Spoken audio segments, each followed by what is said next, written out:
There's obviously always going to be the balance between when things go live, because obviously, as you said, it's a race. It is a race, The Easter eggs are a race every time this happens. And then when you get one market, like the US market or NA, North American influencers get access to a map before the European ones do, or vice versa, that creates uproar because it's not fair. Is the thing as well. Has that been a bit? That seems to be quite a big thing when that kind of thing happens. It seems to be quite a you get a lot of like, not I want to say trolling, but there's a lot of bad baggage. Yeah, there's a lot of negativity from that. Yeah, absolutely. So like, I'm really fortunate that Activision, Call of Duty, they support me. They want to like send me out to events to check some stuff out a little bit earlier before it comes out, record some footage, and then you can upload it just a little bit early. And back in the day, people used to think that was like the coolest thing ever. They're like, oh my God, I cannot wait to see this. It's going to be the best thing ever. This is like the best thing since sliced bread. But now it's completely different because they feel like you're spoiling it, you're ruining it. Like, I don't want to see this thing before it comes out because I want to enjoy it for myself. But on the other hand, there's like, hey, you just don't have to watch it. Yeah. Like, if you don't want to see this, then just don't watch it. Just wait till it comes out. But yeah, on that topic is like one Call of Duty game that came out a few years ago, World War II, that had a zombies mode with an Easter egg. The dark and grey World War II maps. Yeah, the dark, grey, and no other colour palettes. It was, compared to, I think Infinite Warfare was so vibrant. It was so vibrant.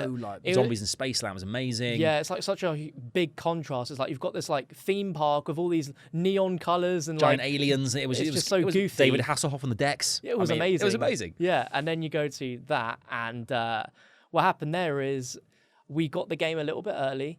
And obviously, like when you have like your job, like if you got something a little bit earlier, you're like, hell yeah, I'm gonna like try and do this so that when it comes out, it's done. Yeah. But the game released so like the embargo lifted at about 1 p.m. the day before, and that's like worldwide embargo. Like if you've got the game, hey, you can play it, you can stream it, or whatever. But the game wasn't quite out in like pretty much all the world besides like Australia and New Zealand. So I'm streaming it all day long. Not necessarily trying to find this Easter egg. I'm, just playing it, showing everyone what it is, what's going on. And gets to about midnight, like, hey, the game's out in Europe. Everyone's playing it. But America still don't have the game. And at that point, we started advancing a little bit through this Easter egg. Again, chat was helping us out. Donations were helping us out. Reddit, everyone that's finding stuff.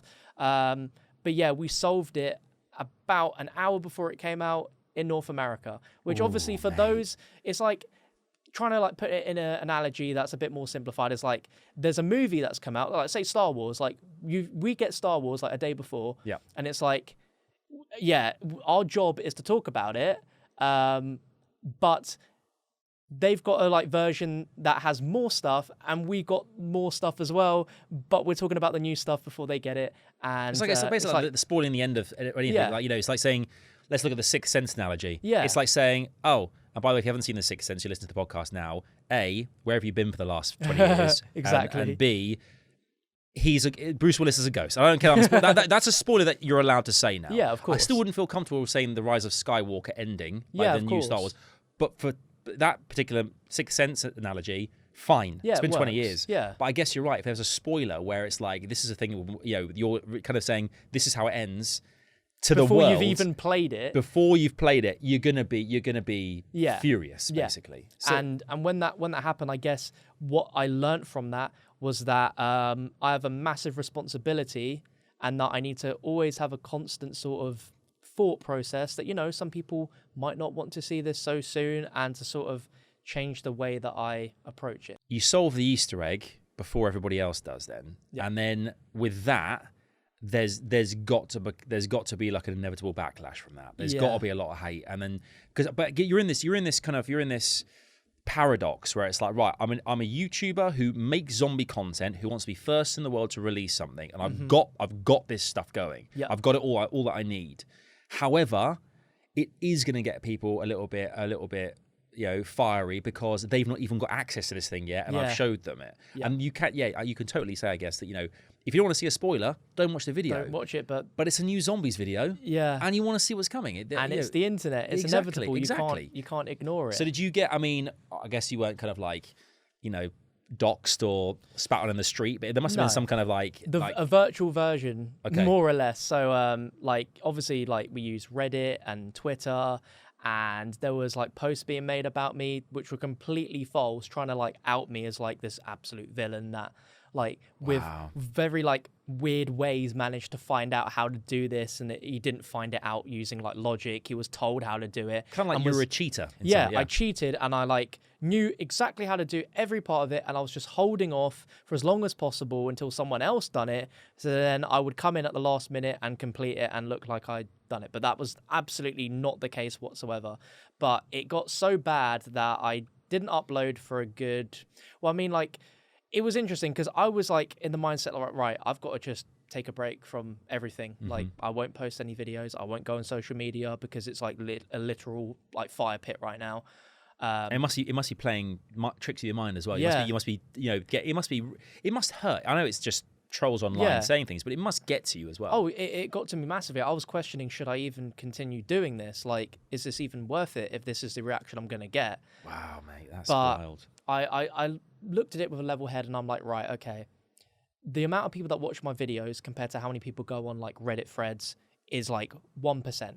So the 99% on YouTube probably won't care too much about it. So I continued doing what I'm doing, but I had to look at putting out a public apology on Twitter because I was like, wow, yeah, that was wild. And have you got a contact at YouTube that can guide you through this stuff, or is it just No, it was literally own accord, right, I'm going to need to nail this in the bud. John, why don't you ring me? I'm here for you, man, always. Well, I know for next time now. Hopefully time, there won't be a next time. These oversized shoulders are always for you, my friend.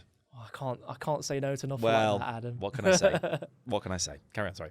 Yeah, so done that public apology, which was crazy.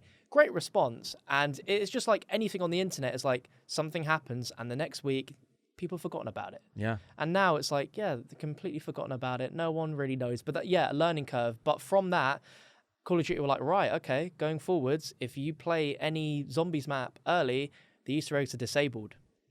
What? Yeah. So any disabled? Any preview events, it's the Easter eggs, they're not active on this. So do what you want, you won't find anything. How can you deactivate an Easter egg? That's mad. mad. Yeah. When Black Ops 4 came out, they announced a day or two beforehand, they're like, hey guys, so to make sure everyone has the game, the first 24 hours of release, Easter eggs are disabled. So get in there and enjoy the map, and then get yourself ready, because in a day from then the Easter eggs are going to be unlocked. Which is fairer. It's a nice way to go about it, because it prepares me and everyone else that does zombie content. Okay, we've got one day to kind of play it and enjoy it and do the more simpler things, and then we're just going to go in. Yeah. And you won't see me from my room for a good week.